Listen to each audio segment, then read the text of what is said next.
government is also firmly committed in investing in the robust delivery of 5 pillars of our plan for socio-economic transformation. This investment is undertaken in full recognition of our national values and principles of governance, as well as broader national interests and goals. They include policy and legislative interventions, regulatory interventions, our national security, justice, law and order, and our education. Ladies and gentlemen, there are parts of this country where personal safety and security are precarious and life expectancy is low. Poverty and the cost of living are high because markets and supply chains have been disrupted or threatened by insecurity in these areas. The well-being of residents in these areas is as paramount as that of every other citizen in Kenya. They too deserve to live and work in safety and dignity and to pursue happiness without let or hindrance.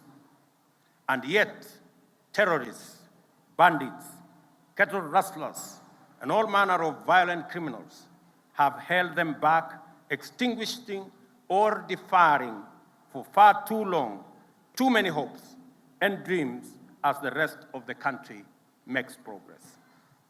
It is time for this lawlessness to stop and stop for good.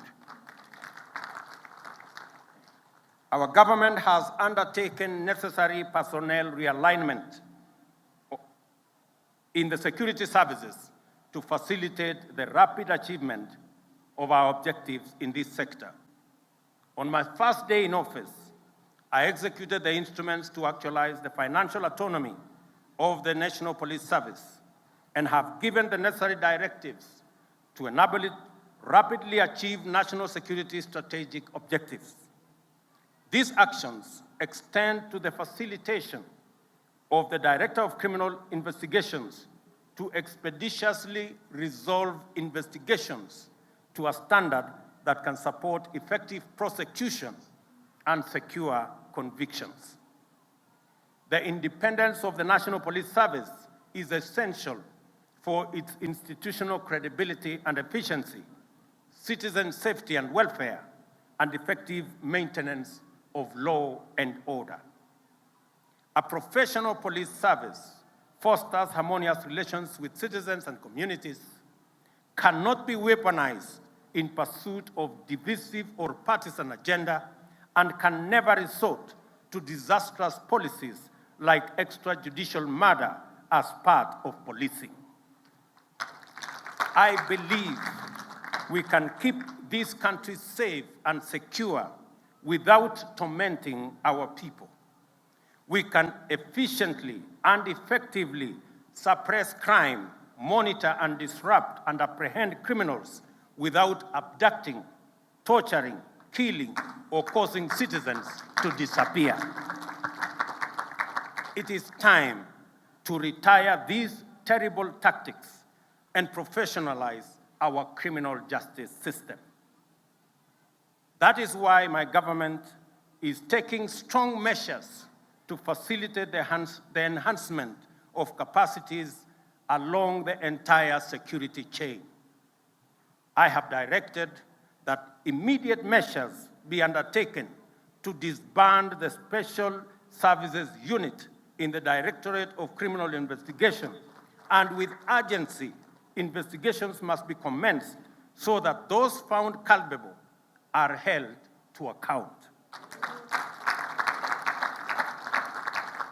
There must also be robust mechanisms throughout the police service to maintain high professional standards, scrupulous adherence to the rule of law, accountability for actions and decisions, and operational transparency. At the terminal end of this chain, the government has also undertaken its obligations to observe judicial independence while actualizing the judiciary fund, enhancing budgetary allocation to enable it to invest in infrastructure and facilitate the appointment of more judges, to expand access to justice. Access to justice. Effective deterrence of crime requires robust prosecution, while economic efficiency, investor confidence, and competitiveness all depend on effective dispute resolution. A well-resourced, independent, impartial, and thoroughly professional judiciary is indispensable for good governance, law and order, and is also essential for financial sustainability, transactional effectiveness, and business competitiveness.